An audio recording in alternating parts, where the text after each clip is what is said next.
Thank you. Okay.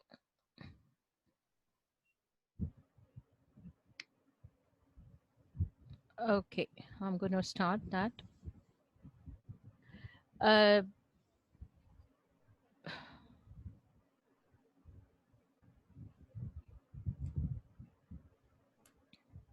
Can you see the screen now, all of you? Yeah, we are able to see. Not Okay. yet. It's still showing the video. Has not started yet. Presentation yet. Yeah. PPT I think has everybody else can switch off their video. I think it's still sort of. You got to use that share button. Yeah, but host is not allowing me to share. That's what it says. So host can allow me. Try now. Host Then is it'll bad. be great. Post is really bad, but just try now, Meera. Just 1 second.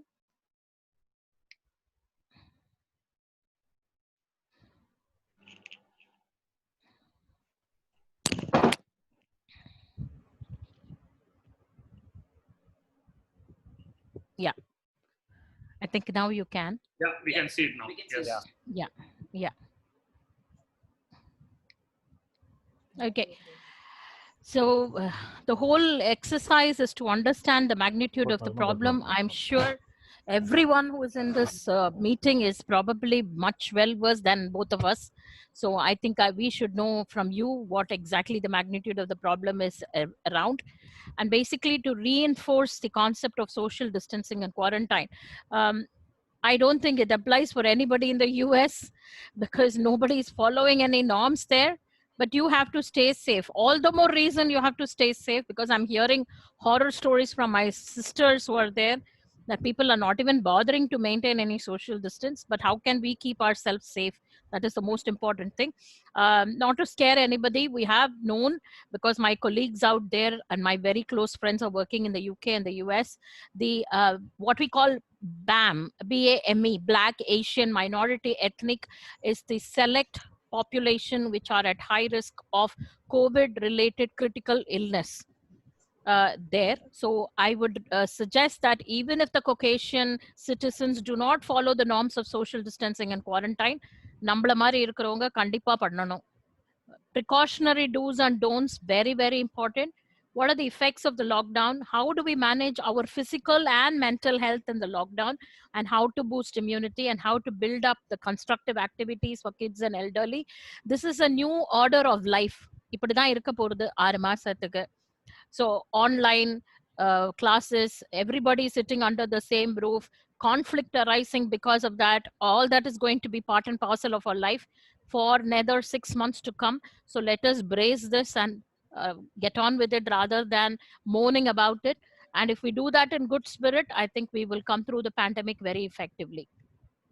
இதை பத்தி நான் பேச போறதில்லை. You're all veterans in the numbers. As I said previously as well, there is no prevention in terms of vaccine as yet. Neither do we have a proper medicine to combat the problem to give a cure.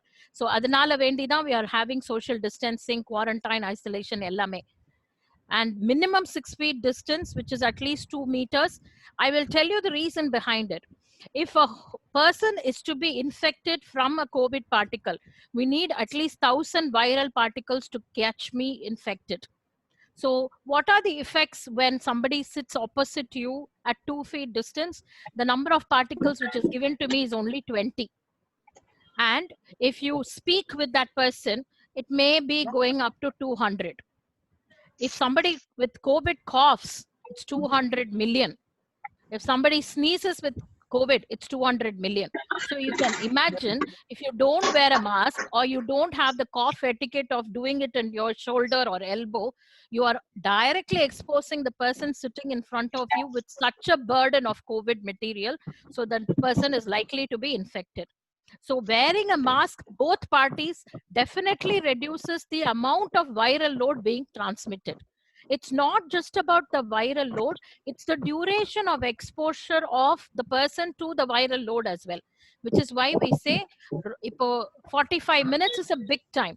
Whereas if I'm talking to a COVID patient for just 10 minutes, keeping my consultation soft and sweet, that amount of exposure is reduced. So it depends on the activity which increases the viral load. and also the duration of exposure, which is why we emphasize on 6 feet distance. Hope this will ring a bell every time you meet a person. You wear a mask and make sure they practice cough etiquette and we practice cough etiquette as well, which is why we are telling work from home unless essential.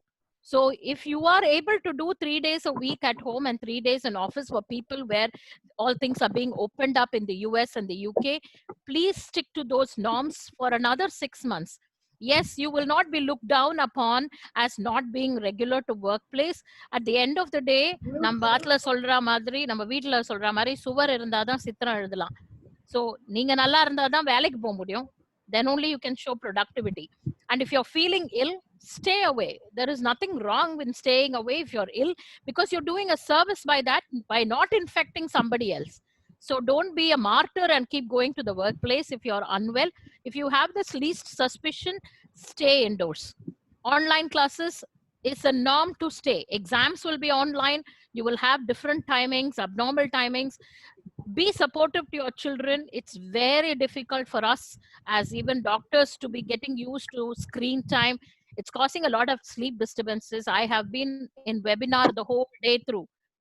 So it's not easy. So please support your children through this and make sure they have adequate gadget free breaks and make sure their eyes are being looked after as well. Dry eyes is a common problem with these things, so make sure that is also looked after. Be in touch with your loved ones again through Zoom calls, social media, rather than visiting them, especially if elderly. Recently, I did ask one of my colleagues who is in the front line as to, because I had to operate on a COVID positive person, I had to go and visit somebody who's not well. I took his advice and he said, don't go near that person for 14 days. I have not gone. So these things have to be kept in mind. We forget this even as doctors. So you also have to make that conscious attempt to rethink whom you are going to visit. If that person is more than 65, you're doing a great service by not going and seeing them in person at this point of time. This is a checklist for everybody to find out whether you could be harboring the symptoms of COVID. So none of these are unfortunately specific for COVID.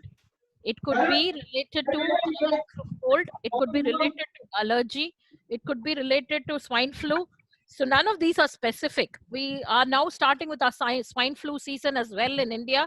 So if you have a temperature not settling down for more than 3 days, possibly it's COVID. And if you're becoming breathless for normal things which you would otherwise do easily, you're probably having COVID. So I want to emphasize on the concept of quarantine and isolation. Quarantine is the terminology for a healthy individual who does not have COVID. This person is probably has been in contact with somebody with COVID or traveled from an area. இப்போ பாத்தீங்கன்னா Delhi, Bombay ல வரவங்கலாம். You have to put yourself onto quarantine so that you do not infect others within the family. That is the most important thing. And if you're moving from a red zone, say if I go from Chennai to Coimbatore or Chennai to Erode, which has now relatively become a lesser zone in terms of COVID load, I should be quarantining myself because I will then be making that place a red zone if I were to infect somebody. So that thing has to be followed. So even if the lockdown is eased off, the people from the red zone going out into other zones is not permitted. You should be very wary of this situation so that we don't make the other green zones back into orange and red zones.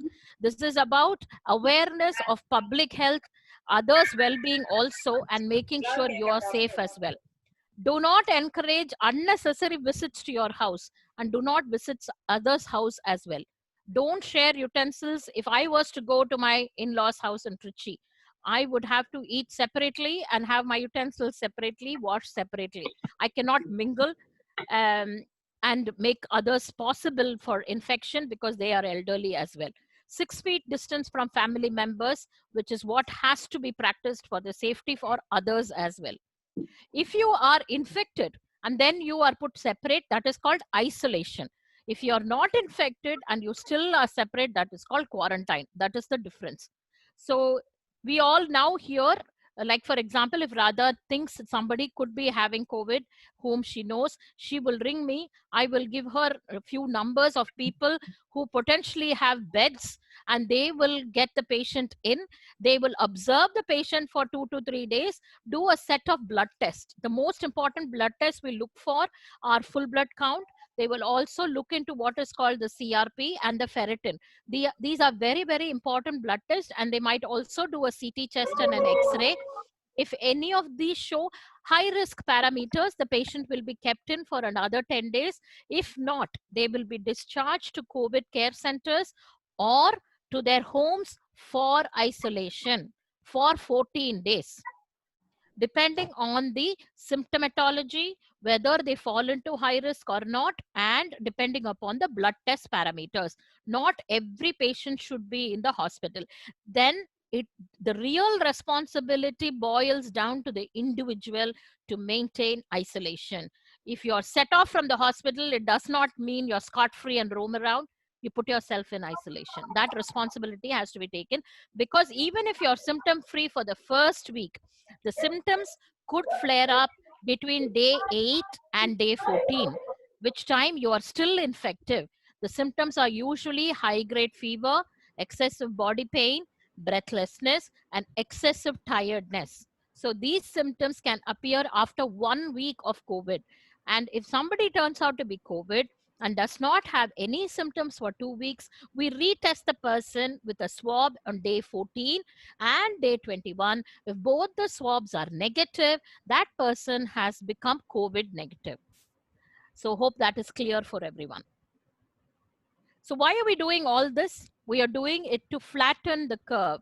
We could have very well not announced lockdown in March and carried on hunky-dory like every other country. We couldn't have afforded to taken up the health burden which comes with it, because there is only so much healthcare capacity. And these 3 lockdowns or the 4 lockdowns were utilized for our healthcare system to expand the facility to various auxiliary centers as well, to look after the COVID patients, to form protocols and to do the condonement of these areas, to find out which areas could be possibly better managed at home, equip our healthcare facilities, equip our public with the awareness and these kind of restrictions. If it all was suddenly entrusted on us, we would not know what to do. Now we have learned to great extent that we need to work out these practices. So what we have managed is to broaden the curve, which is otherwise called as flattening of the curve. Broadening of the curve has made our COVID season a bit more prolonged, but we are not seeing a huge peak like what happened in Italy, because we couldn't have afforded to cope with the big onslaught of these disease burden, because our population has got a significant number of diabetic and hypertensive who are not in their 70s and 80s, who are well within 50s. So we need to protect that population, and that is the reason the government took such a strategy of announcing various lockdowns. So wash your hands with alcohol-based sanitizer and soap and water, a must. Mask is not a substitute to hand washing. Mask is just there to reduce the viral burden exposure. So wearing a mask should not give you a false sense of security, which is what is happening nowadays, I see, especially with sanitizing workers. They all sit together and eat with the masks on. That is not social distancing. We have to have adequate distance between each other. So just in case that person is positive, we are not having the viral burden on us as well. Try not to touch any part in and around the nose, face, or mouth, because this has direct access to the throat where the viral particles are harbored. If you think you could have come into contact with a COVID person, wash your hands immediately and go home and do a salt water gargle with a warm water, because that will kill most of the viral particles which are there. Maintain cough etiquette and hygiene. Seek medical attention if you have difficulty in breathing and a high fever. Do not assume that you know that it is not COVID and keep sitting at home. The COVID, the problem is you are well till the point you're well. The moment you become unwell, COVID doesn't give you 24 hours. you crash within 24 hours. So you better take notice of any worsening symptoms or new symptoms and better get checked immediately, and do not be complacent about seeking medical help, because once the severity is attained, COVID does not spare time. That is the most important thing. This is something for healthcare workers or people who work with patients. Make sure you hand wash, wear gloves appropriately, and take off these things correct sequence. The most important thing we have found out is the taking off the things. If people don't follow correctly, that infects them. And do not wear jewelry to workplace. Do not carry a bag. Do not carry your wallet, ID card, everything like what you would normally go. Leave it in a Ziploc cover in the car or in a place, and then disinfect that Ziploc bag and then take it back home. When you reach home from a place outside, I would suggest people who go for grocery shopping and other things in the UK, US as well, each one of you take turns to go. Don't take the entire family like an outing, which we all used to do while in the UK. The single person goes. If you are going 1 week, your spouse goes the other week, but for the whole week. Leave your bags in the car. Make sure you come home, wash your hands, then ask somebody to let you in. Leave the grocery or whatever in the balcony in place where there can be a bit of sunshine. Then keep it inside. Disinfect the area. You take a shower or wash your hands thoroughly and then mingle with your family. Do not go and hug your family or your children the moment you enter inside. Do not wash your hair every day. It's not possible. You will either go bald or gray. That's not possible every time. But if you think you have been sweating or you've been in a crowd, definitely. So the most important high risk events which will increase your viral contact is somebody with COVID positivity for more than 20 minutes has been in the vicinity, large crowds, large gatherings. So if we avoid these three, the duration of exposure or large crowds or large gathering, we are still low risk. So walking alone in the beach or the park will not get COVID because you're walking alone. But if you're running together in a marathon, you're sweating and there is contact sports and people keep rubbing you or hugging you, that is high risk. So we all know there have been significant psychological effects of the lockdown: loneliness, boredom, anxiety, stress. How do I find if somebody is anxious or phobic about the whole? Many people have developed what we call OCD, obsessive compulsive disorder for hand washing. If you become restless, you feel panicky or sweaty, or you feel palpitation the moment you hear about COVID, or you think you have to obsessively go wash your hands every 10 minutes, you definitely have developed some degree of psychological effect due to the COVID scenario. You need to consult a doctor. There are many patients out there, especially the lady of the house who has developed these kind of problems. I consult them. They do not know whether they are doing the right thing, and that is the reason for the anxiety. You do not need to keep washing all your vegetables with. I had a query from one of my patients that she had to wash all the vegetables with potassium permanganate. So she called up in a panic saying, should I throw all the vegetables? I said, you don't need any chemicals to wash these vegetables. You just wash them with warm water, turmeric and salt or sodium bicarb, and they are good to use. You're going to boil them, you're going to cook them, you're going to steam them. The viral particles definitely get destroyed. So it is not a worry. We all have to move to the stage of growth in the knowledge about COVID. There is no point being afraid, and we should learn how to live with COVID and practice the hand hygiene and social distancing so that we are all safe for the next 6 months to a year. Very important to manage healthy eating. Have a strict regular sleep schedule. Go to bed at the same time. This is not vacation. We all still got to do work. So have a regular sleep time. Definitely no to alcohol, because alcohol reduces the immunity levels and also reduces your guard and vigil levels. And also practice home workouts, spend quality for family time, and limit news and social media exposure, because one, they are scary. There is a large amount of hype about the whole situation. They do not give you facts in the way facts have to be given. They do not tell you the denominator of the population who has been exposed to COVID, or the number of people who are discharged, or the number of people who are cured, or the number of people who are asymptomatic. They tell you who are all positive every day, and they tell you how many have died. It's scary to watch. As doctors, we understand, but imagine I was a 70-year-old retired person. I keep watching the news in various channels, and every channel says 200 people died, 300 people died. My heart rate will be 200. So do not do that. Limit your exposure to social and digital media who constantly bombard you with statistics. That is what is not needed. You can instead listen to these things and understand why. Okay. A good host has upgraded the meeting.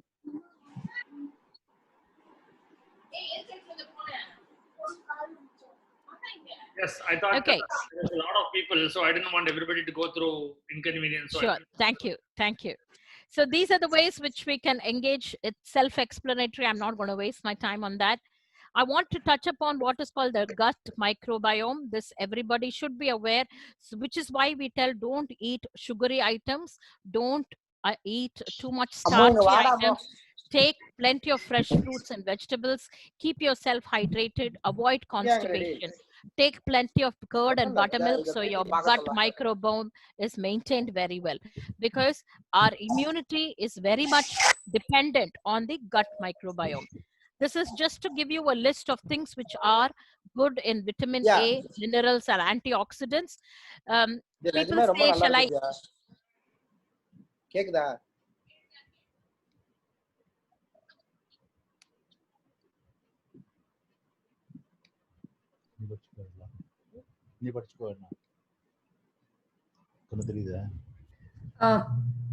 Dr. Meera is on mute. Meera, sorry. Instead of unmuting somebody else, I muted you actually. If you can unmute How yourself. dare? How dare? Because somebody else was talking, so I was about to mute them, and No problem. Okay. I know you had your turn to shut me up. That's fine. I'll get you back. Those who are can you please be on mute?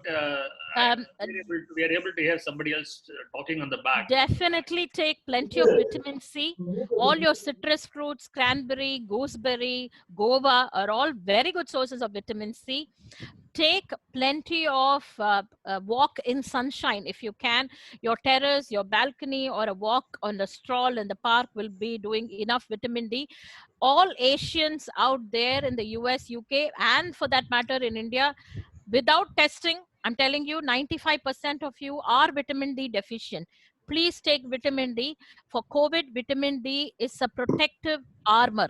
So please take vitamin D. We will give you the dosage and everything as well.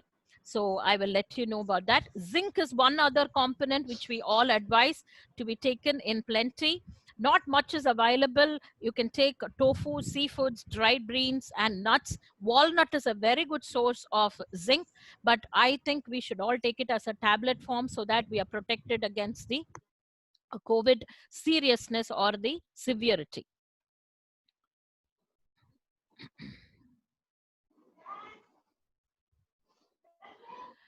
So this I've already mentioned. Practice deep breathing definitely. 12 deep breaths every day, morning and night. Cut down on your salt and sugar intake. Definitely avoid alcohol and smoking. Meditation and yoga. Everyday physical workout. Consistent sleep schedule. Children and elders, 2 to 3 hours screen-free time before going to bed.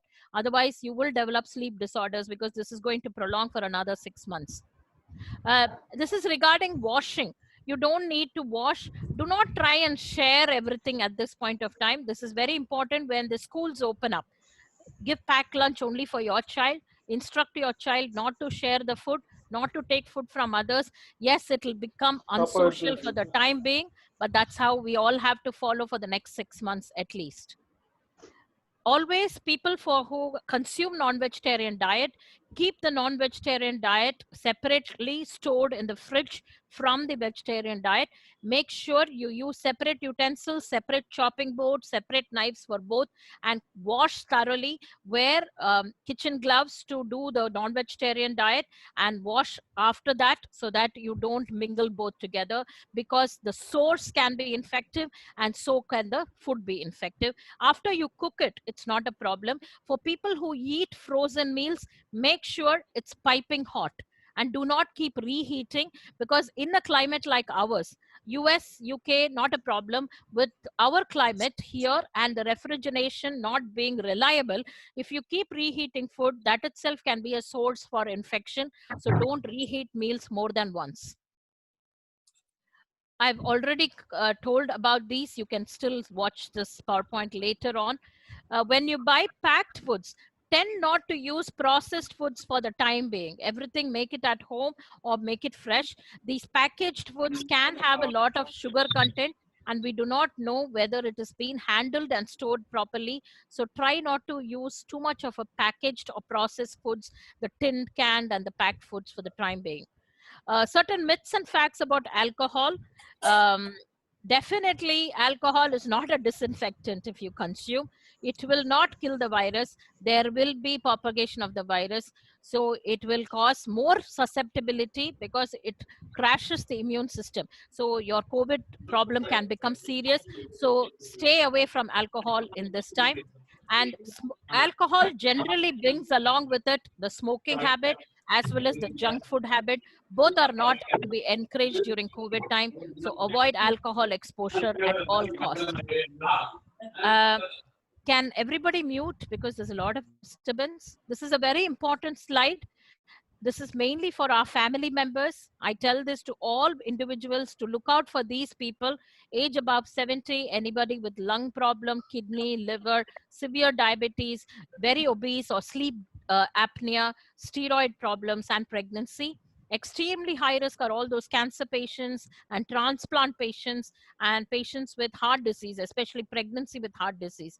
If you do not have to go outside, and if you think it is not essential, please do not go outside. Simple as that. Especially people who fall into the high risk and extremely high risk. We will all be tempted to take our parents just to go and see another relative, or just to go, okay, one day, let me take you outside. If it is not essential, do not feel bad to say no to them. I'm sorry, you are high risk, you are better off inside. It's okay. They will not tell you off for that. It is for their good you're doing it. Please be very strict with it. It's very tempting for us to do this, but try and stick with this criteria.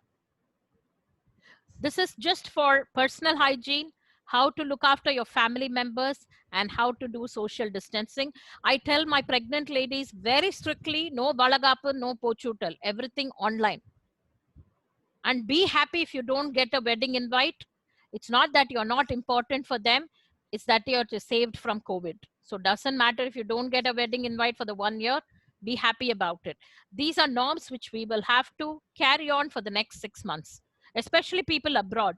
Now that we at least have this lockdown and the strictness and all that, though people are not respecting that to a great extent, but there is no just strict enforcing there. So you yourself will be a bit laid back about the whole thing, but try and practice it, because as such our ethnicity is slightly at higher risk. Regarding pregnant population, I advise them to have remote consultation, like online consult. I do a telephonic call for every patient every week, just making sure they are okay even after their delivery. Lessen the amount of direct visits, maintain at least 2 meter social distancing when they are all coming into the clinic. Vaccination, they have to go get their vaccine done. Do not postpone that. All pregnant ladies, patients who are diabetic, patients who are 65 and above, asthmatic patients, patients who are smokers should have flu vaccine now. There is no go against that. So have your flu vaccine as well. And scans have to be regularly taken. I limit the number of visits to 12 weeks, 20 weeks, 32 weeks, and 36 weeks. I encourage them to breastfeed, and always contraception a must. It's a wrong time to have an unplanned pregnancy More so difficult is termination of pregnancy at this point of time, because we are not taking up elective cases at this point of time, because everybody who is undergoing a general anesthesia is at high risk. So we do not advocate all that. This is a small pack which we have put together in our clinic called the Fight Corona Pack. It has masks, it has a hand sanitizer, it has a combination of tablets of vitamin C, zinc, vitamin D, and your immunity, along with in the PowerPoint. This we have discussed. I suggest you go through the PowerPoint itself later on. Otherwise, we will not have time for questions. Basically, what it says is you do not put sanitizer on the vegetables. You just clean the vegetables with water, turmeric, as well as sodium bicarbonate. If it is in a packaging, you apply the sanitizer, wipe it, leave it in sunshine for 20 minutes and take and keep it inside the fridge. Okay. Same with medicine strips and packs as well. Direct sunlight, sanitizer, keep them in a box and include room temperature. All this is for immune boosting system. Basically, if you have whole grains, anything which is yellow, red, and green in color, that is going to enhance your immunity. Try to avoid oily items, try to avoid processed foods, try to avoid sugary and salty items. Nuts, mainly almond and walnut. Cashew and pista do not count as food. Okay. Finally, remember the most important 5. Wuhan, which is wash your hands for W. U, use your mask appropriately. H, having temperature checked regularly. A, for avoiding large crowds. And never touch your face area with unclean hands. And maintain social distance, whatever the lockdown may be. Okay. I just give it on to Dr. Raghavan to take some of the questions, and then we will also go through the questions. Thank you.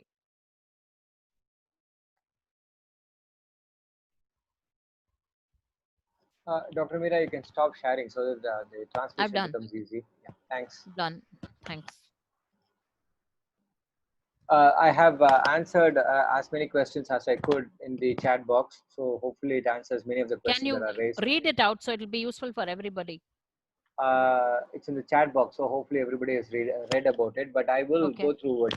Immediate Not every medication. question, at least important ones. Yeah. So the question first, I wanted to say, what are the symptoms for COVID?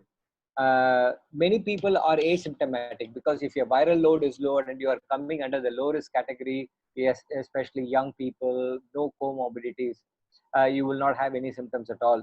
But sadly, you will harbor the virus and transmit it to others. So by wearing a mask and social distancing, you are primarily protecting yourself and the society. So you have a duty towards society, and hence we have to maintain that duty. Once you have a COVID, you will have symptoms such as sore throat, dryness, cough, and then slowly you start having fever. At this point of time in the world, if anybody has fever and sore throat, it is deemed COVID unless proved otherwise. So it's natural for any doctor to test you for COVID. End story. That's the way we will do it. So asymptomatic carriers are people who have barriers but not manifesting any of these things. Symptomatic people are one who manifest the disease. Once you have symptoms, you either stay that way or you progress and it becomes serious. Thankfully, people who are low risk, such as don't have a liver disease and don't have kidney diseases, usually don't go into the fatal states.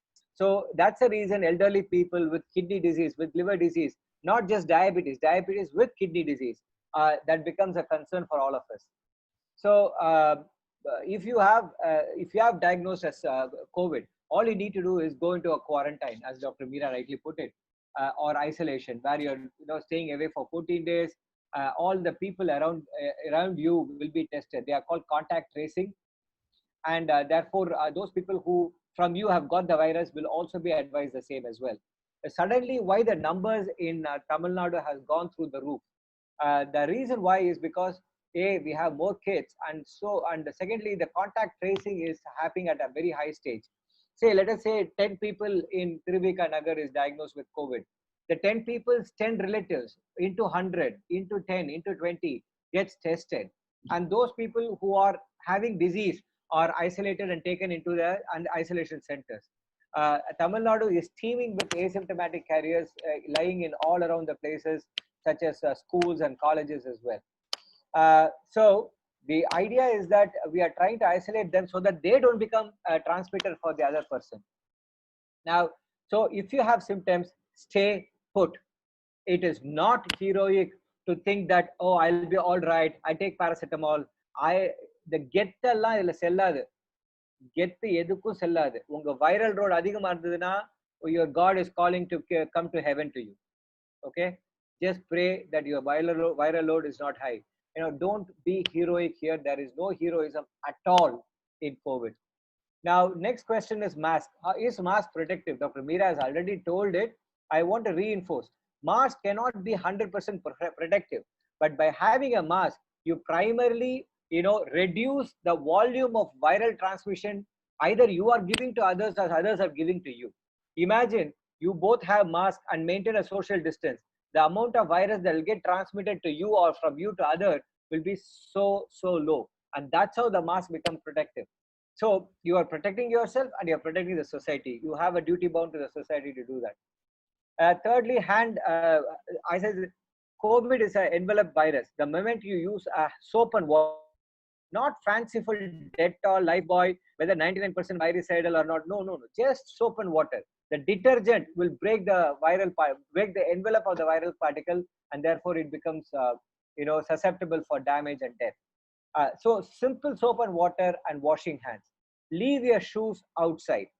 Say you are living in a flat. You are not able to go inside with the shoe. You leave the shoe inside.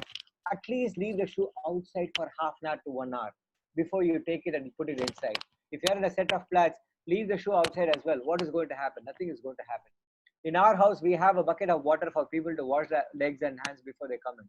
So if it is possible, do that. If it is not possible, leave your slippers outside. Next is clothes. If you have clearly outside, inside. If you go outside, be it for your work, to buy vegetables, whatever, when you come home, wash hands, hand sanitizer, straight to the bathroom or wherever it is, take your old clothes off, either wrap it up and take it and keep it aside in a safe place within a plastic cover so that it will be useful for the next time, or put it for washing. Okay, so the clothes used in the house and the clothes used outside are completely different, and keep it separate. Now, as I said, I put in the group, in the chat, about all the health supplements that you can take.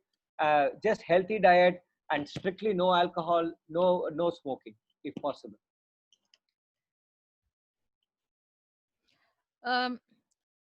I just want to pick out on certain things regarding care of elderly, care of people who have chronic illnesses, cancer follow-up, and so on and so forth. Now, all of us do online consultation. So if you are due for a follow-up, especially for your elderly parent or for yourself for diabetes and things like that, do consult your physician, see whether they can do online.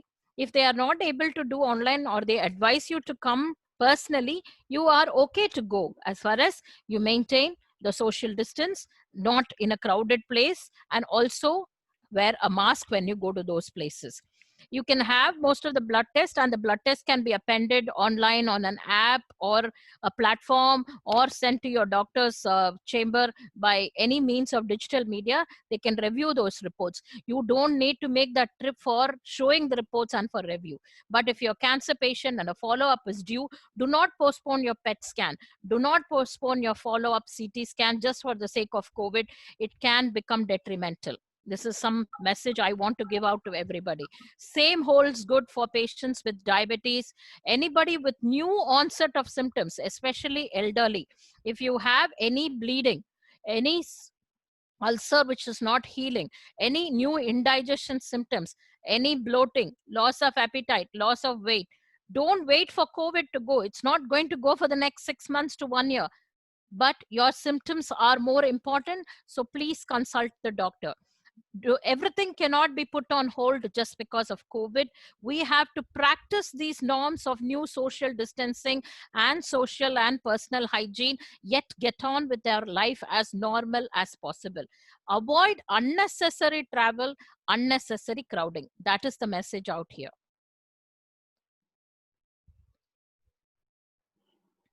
So, Dr. Meera and Dr. Raghavan, one of a few questions that has come in the WhatsApp when I sent the invite were, in case you already covered it, pardon me if I'm asking you to repeat again. People had No asked, problem. should I, maybe it's possible that I may have already been infected and then got all right. Should I go for an antibody test? If so, where do I do? Second was, if I'm infected, do I go to government hospital, private hospital? Is there any preference over one over other? We are hearing that there are absolutely no beds in most of the hospitals. How do I go about doing those things? So these are really haunting a lot of people. I just thought I'll put it in front of. Okay. You want to take the first question? I'll go with the second one. Antibody test. If you don't have symptoms, there is no need for test. Yeah. Assume that you are susceptible for infection, or you are susceptible to make others infected. So the universal precautions such as social distancing and mask will remain. If you don't have symptoms, you don't need tests. But at the same token, we do test patients before they go and have a surgery done, because if that patient who's going to have surgery and he is a carrier, he can potentially transmit the infection to 10 or 20 other people as well. And he will make himself immune suppressed after surgery as well. So therefore, my recommendation is that, as Dr. Meera said, don't go into this little tunnel of COVID tunnel where you are always thinking about COVID, and don't worry about antibody tests. The problem with antibody test is that there are two types of antibodies, IgM and IgG. I can go to the depth of it. You'll get terribly bored. The reliability is 30% in the worst to 90% in the height. If you combine both, and you also have so much of lab to lab variation and so much of difference in the companies. So we still haven't got the science right. There is no point getting the antibody test if you don't have symptoms. The test that is being done universally is an RT-PCR from the throat swab, which is a reasonably reliable test at a reliability of 70, in the good labs at 90%. And that's what we are doing to test and prove or disprove COVID. So not routine testing. Yeah. But the second question. Routine, universal precaution stays forever. See, the important of this, what we call seroconversion. If somebody is becoming infected with COVID and then they become antibody positive, that is seroconversion. Basically, they are immune and they are not infecting. We have now found that if COVID is remaining asymptomatic as well, or the patient has been admitted and sent back, they can be infective up to 28 days, which is why even the COVID patients who are discharged back home, they are asked to stay separate from others for another 14 days.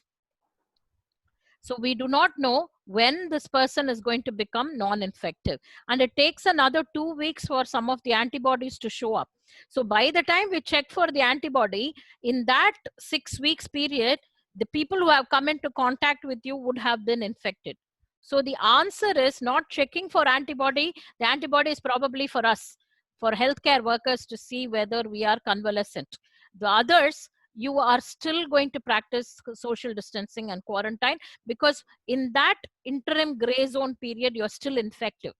So we have to follow the norms of isolation and quarantine. The second point was Prakash was asking was regarding availability of beds. Not all patients need to be admitted. 80% will be asymptomatic. So all that I urge you to do is look out for symptoms. Mainly check your temperature every day. If you're a chronic patient of asthma, or you're above 65, or you have diabetes, or you're on immunomedication, buy a pulse oximeter and check your oxygen on everyday basis. If that is okay, you don't need to panic. If you find any drop in the oxygen, or you feel breathless, or your temperature doesn't settle down in 2 weeks, you need admission. Even during admission, they will check your bloods, like I said before. They will do CT scan and or X-ray. If any suspicion and feature suggestive of COVID appear, you will be kept in hospital. They will give you the same lime juice what we have told and the same corona pack, and they will send you home after 1 week to isolate yourself for the next 14 days minimum. They are now discharging patients from the main hospitals to what we call COVID care centers, which are housed in colleges and schools. Because I've been in close contact with all my colleagues in the front line in the government as well as the private sector, and I've treated COVID positive mums. This is how the whole thing works. If you are asymptomatic, you are sent home. There will be contact tracing. The family members will also be checked out, and you will be taken care of within your home premises or in the COVID care centers. There is a subset of patients, say about 10%, who can need hospitalization for oxygen. Those are the ones who are kept in the hospitals, and within that subset, about 4% can need even critical care. So this is the amongst the 100, that 10% will need hospitalization. Rest can be managed without it. But having said that, the first step you need to know is getting tested for COVID if you have symptoms, and seek medical help if there is appearance of new symptoms or worsening of your breathlessness. This is the main message. Do not worry about beds. If you have any, this is a very important crisis time. So if you have any queries of any patient who needing bed, just contact myself, Dr. Raghavan, Radha. We will help you trace a bed depending upon the availability. It not only depends upon the availability, it also depends on the geographical location, the logistics of transporting the patient, the financial capability and affordability of the patient as well. There is no point for me telling you, all of you get admitted in Apollo. It will be a costly affair because it's 14 days if you need admission. Whereas I can make arrangements for any other government center appropriately depending upon the risk situation. So there is nothing bad to go to a government center in COVID. COVID has taught us one lesson: rich or poor, it doesn't spare. The treatment is the same.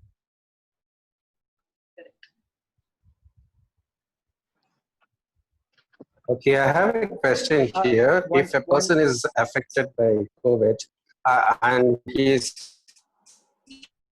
cured after a month or so, is it again he will get COVID, or he is immune to that? Get most COVID of them, again and again. most of them are immune. Most of them are immune. They might develop complications of COVID. We are now seeing that patients with COVID previously can come back with clots in veins and lungs, or even strokes, or with stiff lung problems and difficulty in breathing. That is the aftermath of the COVID infection rather than acute COVID infection itself. People have been shedding virus. See, if somebody is critically ill, that means their viral load has been very high, which means that person can be infective for a long period of time. So it has implications for isolating that person as well as quarantining the contacts in their family with that person. That is the most important message. This is what we have seen. Just a clarity about COVID reinfection. There is a lot of stories from China and Korea about it. COVID at this point of time, COVID-19, influenza for that matter, the old style influenza flu has nearly 85 strains. COVID at this point of time is supposed to have 36 different strains and probably developing as well. So it is quite possible that when you get one strain and you become immune to it, you may get infected with another strain. But thankfully, in any pandemic, at least in one area, one geographical area, it is usually one or max of two strains that usually happens. And therefore, when you become immune to it, it is unlikely you'll get another infection. China is a weird place. I mean, I'm not going to comment anything about China because they can get bad transmitted infection on a daily basis, and probably the population can handle it. But this routine COVID pandemic in the routine country, usually the reinfections are very, very low. Dr. Meera, Dr. Raghavan, one question. Yeah. So typically, I think the biggest anxiety at this point is, while we will maintain all of the precautions that we can, but given the way this disease is, I think all of us will at some point have some sort of a exposure. Now, what's the right immediate action and medication to take if one of us in the family suddenly develops a fever? Do I wait to see if the fever aggravates for the first 2-3 days and continue to take my normal paracetamol kind of tablets? Or given the COVID construct, is there something specific that I should start doing on day one? Okay. Now, I assume you will be already taking the immunity boosting stuff, which I told. Saline gargles 3 times a day. Take plenty of warm water. Keep hydrating yourself. Don't take anything from the fridge. Practice deep breathing. Lie prone and breathe. குழந்தையெல்லாம் தூங்க பண்ற மாதிரி, because that is shown to improve the lung capacity, and that is what people have followed, and that is what we advocate as well. It might be difficult for somebody with a paunch or who's pregnant, but try to lie prone and breathe. That is a very good way of improving your lung capacity for oxygen. Second thing, keep checking your pulse as well as your oxygen content. If you can get a pulse oximeter, which is quite reliable, check your sugars and make sure that is okay. And also you can take paracetamol, your Dolo 650 or paracetamol 500 to bring down the fever, because fever itself can increase your heart rate. Fever itself can increase your breathing rate, which can make things difficult. So bring down your fever. It might not settle with that, but don't panic. If it doesn't settle within 2 days, you need to seek medical attention earlier if the blood oxygen level comes down, especially people who are asthmatic or diabetic. The other thing is, if it continues for some time, say 5 days, it is safe to take acitral 500 milligram once a day. And now we have started introducing doxycycline. I understand people in the US will not get your hands to these preparations or medications over the counter, but I understand most of our Asians will have these like provisions in your house.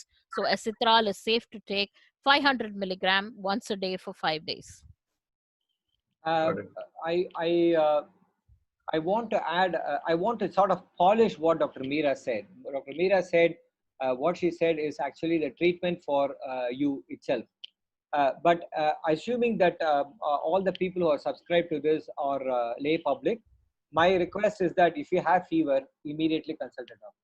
Of course, Okay. yes. The reason why I said that is we want to test your COVID and see whether you're COVID positive or negative. And if you're COVID positive, it has a huge implication to you, the family. You may have a fever. If you follow the instruction Dr. Meera said, your child will go out and, your wife will go out and get milk, and you may, go out and get provisions for you as well. You are going to transmit infection across. So the request is that test whether you are COVID positive or negative. And if you're COVID negative, this is just a routine fever like anybody else who gets a fever. And that will, as Dr. Meera said, will settle with time, nothing to worry. If you have COVID, by good luck, the mortality in India at least is only 3%, which means the majority will come through the other side. That is the good news here. So as Dr. Meera said, we will take a simple precaution, add an extra point on that, add doxy, add azithromycin as the days goes by, which is best done under a medical supervision. So test for COVID. You would have categorically noticed I did not mention hydroxychloroquine. I do not advocate that, and nobody takes it without medical prescription, not of your own accord, not just assuming that you are COVID or you're exposed to COVID, because it cannot be given without a prior ECG or an echo, and we do not know a baseline heart function. And if you take it inadvertently, it itself can have rhythm side effects. So we do not advocate specifically hydroxychloroquine. If that is what people were thinking, could be a protective mechanism, because there's a lot of media hype about it. I would say do not take it without a baseline ECG, echo, and a medical prescription and supervision. Got it. Thank you. Just a follow-up question. Specifically on what you explained as the viral load. So are you saying that if somebody effectively follows a social distancing and the mask as a precaution, the viral load actually has a very direct impact on the severity of infection that you can? Okay, absolutely. Absolutely. Apart from the host factor of immunity, which we cannot change, but this we can control. Thank you. Thank you very Dr. much. You said, the fever is there. We have to go for a test, right? Maybe 1 or Yes. 2 days we wait and then go. But do they need a doctor letter or a prescription to Yes. do the test? Yes. Do they just do it? Yes. You can go to the government centers where do they do the COVID test. But if you go to private centers, they want a medical prescription. They have capped the price to 3,500 now, and you need a ICMR form filling for that. So if for people who are here, if you think you need a COVID test, just contact one of us. We will make arrangements either for a home test or a center who will do it for you. And the appropriate instructions can be given to those centers.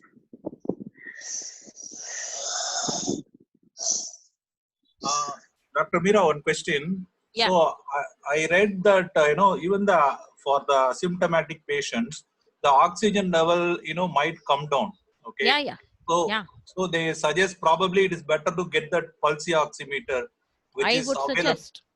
Yeah. I would suggest. If Keep you think you testing are it. COVID positive, if you have diagnosed COVID positive, or you are a diabetic asthmatic person, you better buy one pulse oximeter. Check it twice a day. Simple.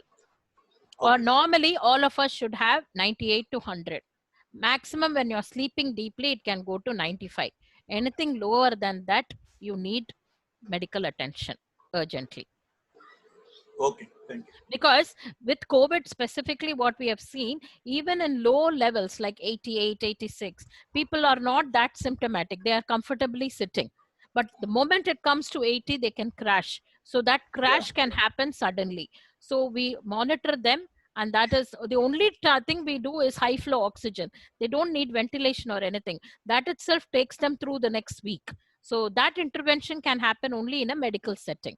So I advise women who are like I am dealing with pregnant women, I tell them buy a pulse oximeter and check it. Okay. Thank you. Yeah. Doctor, what are the precautions one must take if one of the flatmates is diagnosed with one of the apartment mates or somebody in the apartment is having COVID, right? So what precautions can the other people living in the community take? Yeah. Don't go to that house. Number one. Stay away. Make your children not go there. That is it's very difficult to follow all this in a condo. Make your children not to go and play. It might seem unsocial. You're doing it for their good and your good. And if at all you come across them, please wear a mask. Don't shake hands. Don't be too social with them. Don't share food.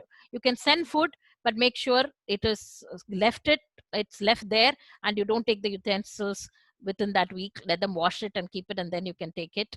You help them, but with compassion, but make sure you're protected as well. You don't need COVID testing because you're maintaining social distancing.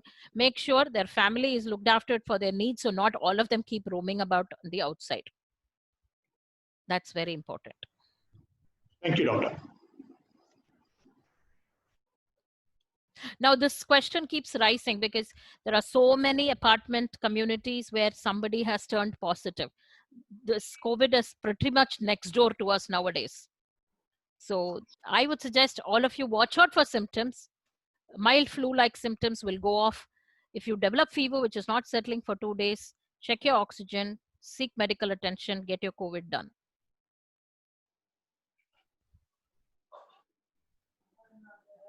High risk for hypertension. Hypertension itself is not high risk.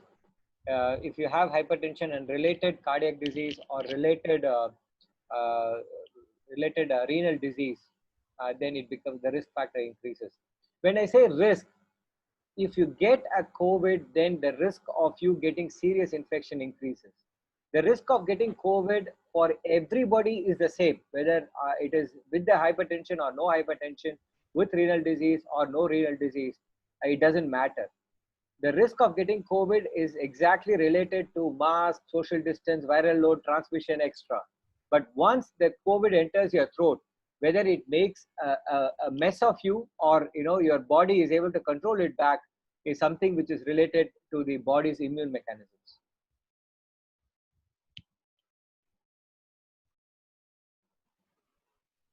Hello, doctor. May I talk? Yeah. Yes, you can. Sometimes I have this running nose, especially when I am taking food. But after that, it stops. or after a gap of 4 or 5 days, it comes again, and that is only for half day. Then it stops. So It's what should I allergy. do? It's That's an all. What should- allergy. Okay. It's an So, allergy. Try to avoid spicy food. That's I typically see. related to allergy. And Acha. if you avoid spicy food or peppery item, that will bring down the allergy. Acha. Okay. Thanks a lot, doctor. No problem.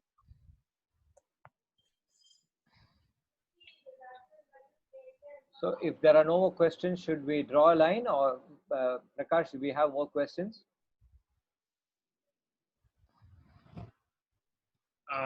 Just give another minute and see if anybody else I would request all to go through the chat box. There are lots of questions and asked and answers given there. It almost clarifies as many things as we could ever clarify. So it will Dr. be Raghavan has had a rapid fire viva. Can't thank both of you enough. Really, Yeah, thank you so much. for taking time on a Sunday. Prakash, thanks for facilitating this. Yeah, thanks to I am Prakash and sure, Radha for doing this. all of us are going to be just subscribing to everything that you say and recommend hereafter. So thank you so much. Really appreciate it. Thank you. Thank you, Thanks, Doctor. Prakash. Thanks, Wonderful Doctor. service. Thank you. Thank you. Thank you. Thank you. Bye-bye. Thank you. One- Thank you.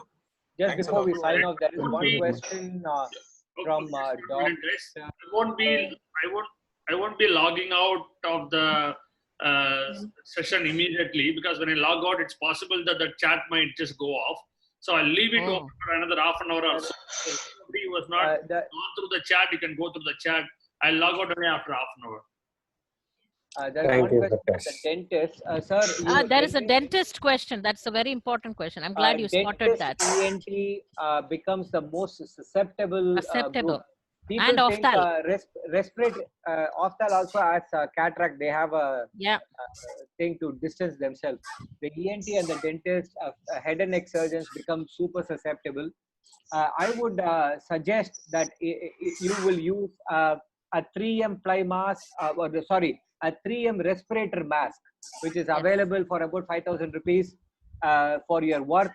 Definitely use the protective goggles. And a face shield. And a face shield. Yeah, and a face shield. So this is as many precautions as you could. If you're going to do any dental work, such as tooth or whatever, get a COVID test done before doing the dental work. Yes. Now, even though the ICMR says to do COVID test only for symptomatic patients, at least in Chennai, people are very liberal that anybody who's undergoing a procedure, they are allowing the COVID test to be done. All we need to write is that COVID patient undergoing emergency surgery, and they will do it. And COVID is done in Eldrick, Bedall. So many people are doing it, so it can be done before you do it. So before opening a clinic, make sure you are fully protected more than anything. You are more important than anybody else in the world. Yeah, and the root canal patients will invariably be diabetic.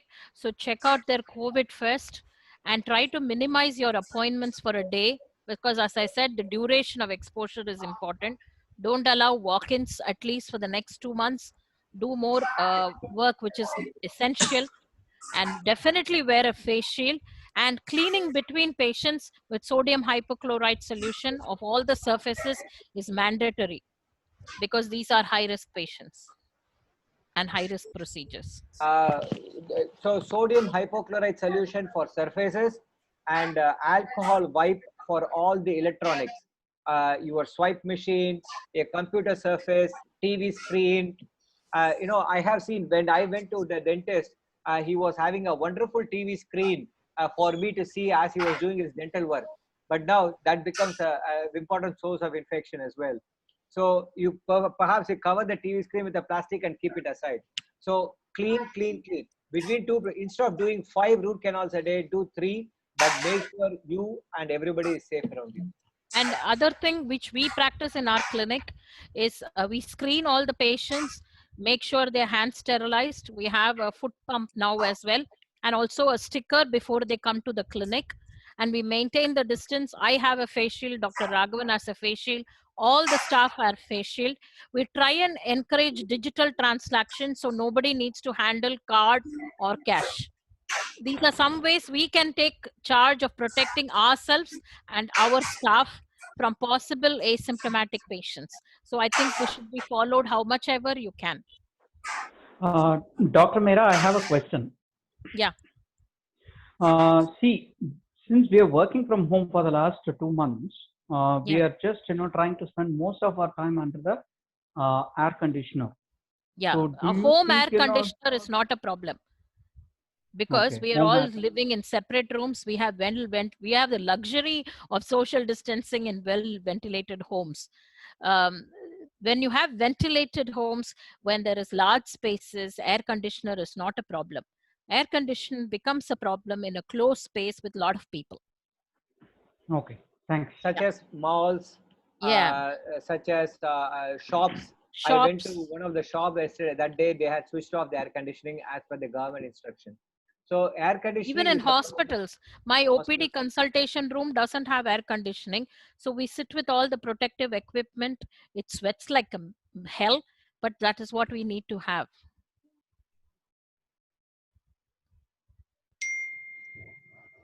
Thank you. Not at homes. Homes are fine. Sitting a long and time. Don't wear masks at home. Don't wear masks if you're sitting in your office cubicle alone. Don't wear masks inside the car. Yeah, I saw one of the politicians sitting, having a mask and doing a Zoom meeting. I couldn't understand the purpose of it. But anyway, that jokes apart. Because that video will go viral anyway. So That's a good one. That video has to go viral on a daily basis. He's giving interview on a daily basis.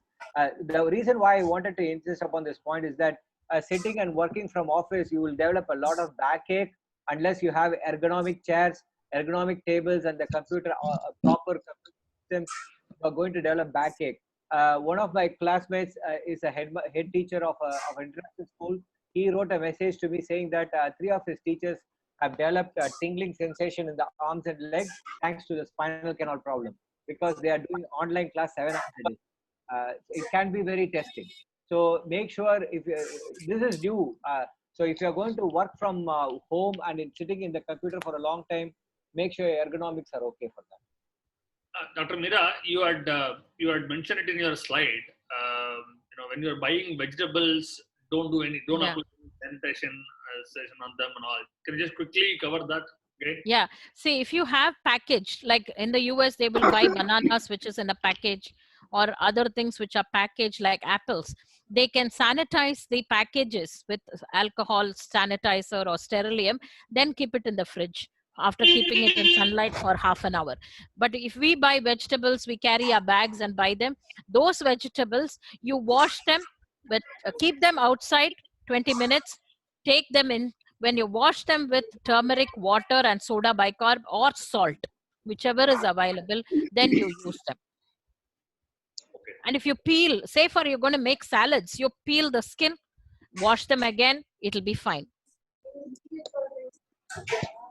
Anything which will boil, anything which will be steaming, anything which is piping hot will kill any pathogen. So not a problem. Yes, sir. Hello, doctor. Just a small question about the mask. Do we need to have a 3-layer mask for any common person or any mask? Okay. I'll tell that. Because if you are at home, if you are at home, no, I am going outside. Outside only. If you are going outside, if you are above 65, a surgical mask or a 3-ply mask is now recommended, because cloth mask will not be protective. Not everybody needs N95 mask. N95 masks to be reserved for healthcare professionals or somebody who is exposed to COVID. Others who are above 65, who are a high risk, if say for example, a cancer patient going to the hospital for checkup, that person preferably a surgical mask or a 3-ply mask. But if you're at home or somebody is visiting you at home, then cloth mask is enough. The cloth mask has this advantage that you can wash it every day, so you can use one a day. Surgical mask has to be disposed. There can be a shortage of supply, then you will suffer. N95 mask definitely for not the lay public, only for healthcare worker. Because in today's Hindustan Times today, they reported WHO has changed the stance and asking everybody to wear 3-ply mask with mainly for the high risk groups. See, not everybody is going outside. If you're going outside, definitely. That's what the WHO is recommending. Yes, correct. Thank you very much. Yeah. Yes, sir. Dr. Rao, yes, sir. Yeah, when you dispose mask, especially the disposable mask, I suggest you tear it and put it in the dustbin. Okay. And It that cannot be not misused putting it anybody. outside. That putting in the dustbin will mean that that mask will not come back into circulation one more time. That is number one. Okay. Number two is by putting it in the dustbin, it is not going to be allowed by the dog in the road to eat it as well. So these are very simple precautions to be taken. Now, Better to put it in a paper bag and dispose it. WHO, we have to be a bit careful with what WHO will recommend. Then we have to modify it to our circumstance as well. See, the availability of a 3-ply mask is not that. See, the other thing which I noticed is when you use a mask, many people are using a rubber band around the mask. So after about 5 times, the mask will become slowly like this, and then it will become a thyroid mask, not a face mask. Okay. Yes. So that just defeats the purpose of a mask. So I would even recommend that have a mask with a tie, the old style surgical mask, so that it stays over the nose. The mask has to cover nose and face and the mouth, not the throat. So a good cloth mask, even having 2 cloth masks, will give the same protection as your 3-ply mask. So why wouldn't you use it? Thank you. And if the mask becomes wet, it is time for disposing. A wet mask is a breeder for COVID. Correct. So anything which falls on it, like water, or it becomes wet, dispose it. It cannot be disinfected. And surgical masks are for disposal. You cannot spray sterilium. The moment you spray sterilium, the porous nature of the mask gets altered and it's no more protective. People buy this surgical mask and say, I can use it for a week. It's not the case. For lay public, I strongly recommend simple cloth mask, if necessary, 2 cloth masks with a tie so that it covers the nose and the face. I think it's good for us as well, because what I find is many of these masks can cause allergy. It can make your face tickly, you can sweat, it becomes very uncomfortable. So we wear a cloth mask and we have provided for all our staff. And then on top of that, I wear a N95. Yes, it is cumbersome, but at least it prevents the irritation because we have to wear it for long hours the whole day. It prevents the allergy on the face as well. Our temperatures don't help us in that sense. So we need to look after those things as well. So if you're at home and you're not a person who's generally going to a crowded places, be with a cloth mask, which you can wash every day and use it. Great. Thank you so much, Dr. Raghavan, Dr. Meera. Really, great having you. Thank you for arranging this. Thank you so much. It was wonderful. Thank you so much for arranging as well. And I sincerely thank all the participants who had made it so interactive as well, and made it so interactive, so many questions as well. Really appreciate that. As Prakash said, he can leave the chat box open so that people can still read through. Somebody has requested a screenshot of the chart items, not chart items, chat items. Prakash, Sure, I'll send it across. You guys deserve a clap. Yeah, thank you. Thank you very much. Thank you. Very useful. Thank you. Thank you. Thank you for doctors and all. Thank you. Thank you very much. Thank you. Hello, doctors. Thank you. Last question I ask. Yes, yes. I am Dr. Viswanathan, speaking from USA. I am father of Nandini, who is working for Servion. Okay. So my question is, I was told that there will be a second wave of COVID-19 in the next winter. What is your opinion about that? Any epidemic or pandemic will have a second wave because all these people will relax their restrictions and go in. There'll be a small peak of things happening, just like the Spanish flu or the SARS, which happened. So that is bound to happen. But that is why we say you have to practice this social distancing and hand hygiene, or not relax these norms, whatever the government strategy or the national strategy is. This is for I our see. protection. Yes, it is likely to happen because everybody will become relaxed. There'll be more crowding. Schools opens. The people will start going to weddings. People will start going to places of worship. There will be a peak. Yes, it's inevitable in any epidemic. Okay, Unless thanks. we find a vaccine, this is going to happen. Oh, till that happened, it will continue. Yeah. Okay, thanks a lot, Doctor. Meera and Raghavan, my friend Chandana joined from Australia. It should be like 3 o'clock. Wow. Right, 2 o'clock. I know. God, you don't need to worry. Australia has capped it, so it's fine. Yeah, that's right. Thank you. That's wonderful. Wow. Very sweet. Dr. Shubha here. Just one question. You had mentioned that, in case it's really emergency, we can contact you. Is there a way how to contact you? You can Skype or you can send a WhatsApp. Definitely, we will be in touch. Not a problem. If this is a friend from Australia contacting us, may not help you. No, for their parents might be. That is not, I don't think that was Chandana, right? Okay. Now, there are a couple of things which I wanted to just as jokes apart. It's not about contacting us. Every doctor of your choice is available online now. Yes. Okay, by default. And government has introduced an online portal for government doctors as well. So the online consultation is the norm now. Number one. Number two is if there is an emergency, for our own clinic, our own staff attends the call between 7 o'clock and 10 o'clock. Of course, all of you are friends of Prakash and Radha will take care of you all. And thirdly, if you are, far away place and your parents are here and you want some help, by all means, drop in a message. We will try our best to help in any way we could. And believe me, the press and the media, your typical Nakiran and Junior Vigdan are a whole lot of rubbish. Doctors are working flat out and trying to signpost appropriately in this crisis time as much as they can. So there is no inhibition from approaching anybody for any kind of service at this point, be it government sector or private hospital, to be honest. If there is a button in your TV remote which can switch off all the news channels, by all means do it. If there is a button which can switch off all the COVID news from your WhatsApp, by all means do it. If there is a button to switch off your FB, please do it.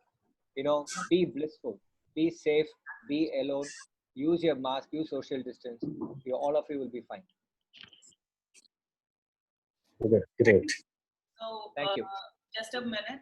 If anybody wants to reach out to Dr. Meera or Dr. Raghavan, you can just message me. My number is 98400-1446. I will drop that in the chat box as well. So you can save my number and anything you need, just drop a message, then I can coordinate with the doctors. Okay, we'll take leave. It's Sunday night at 9 o'clock. It was so great to have all of you there. Thank you so much. Thank you. And good morning to the person from Australia. Yeah. Thank you so much. Bit of good night, rather. Just to catch up another 3 rounds of sleep now. I know. Thank you. Bye-bye. Thank you. Bye. Thank you. Bye. Thank you. Bye.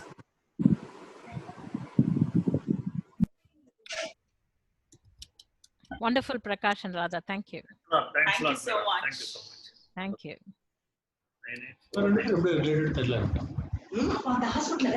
Thanks a lot, Prakash. It was very helpful. Yeah, thanks. Yeah, thank you.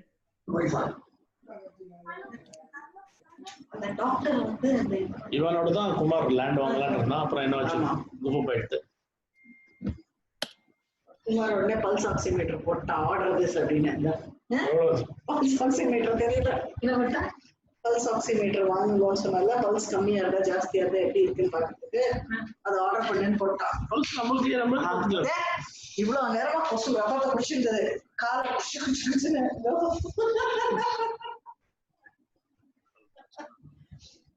எவ்வளவு குண்டா இருந்து தெரியுமா கொசு.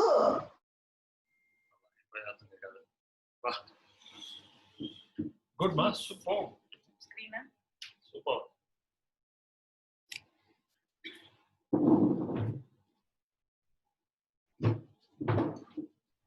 Yes, yeah.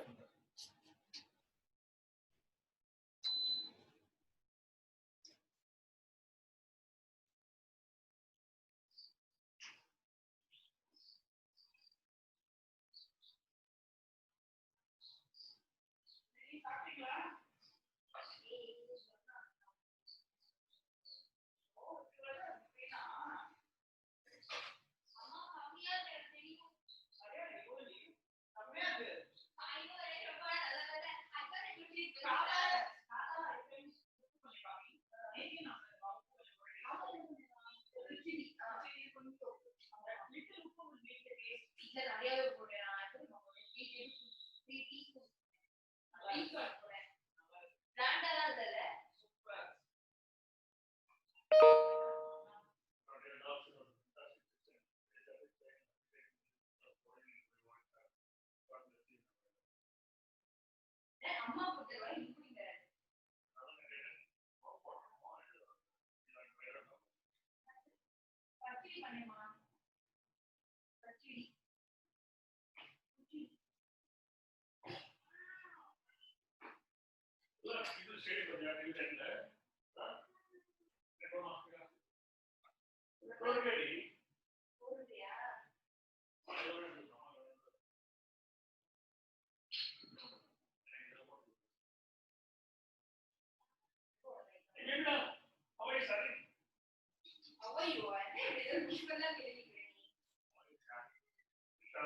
interactive. When Nilama took the mic, Raghav took the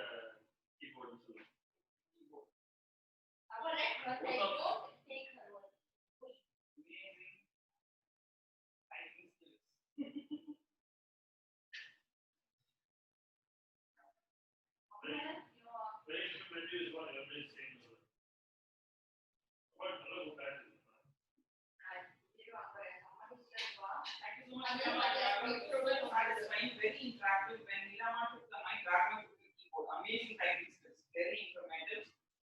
People are forwarding messages.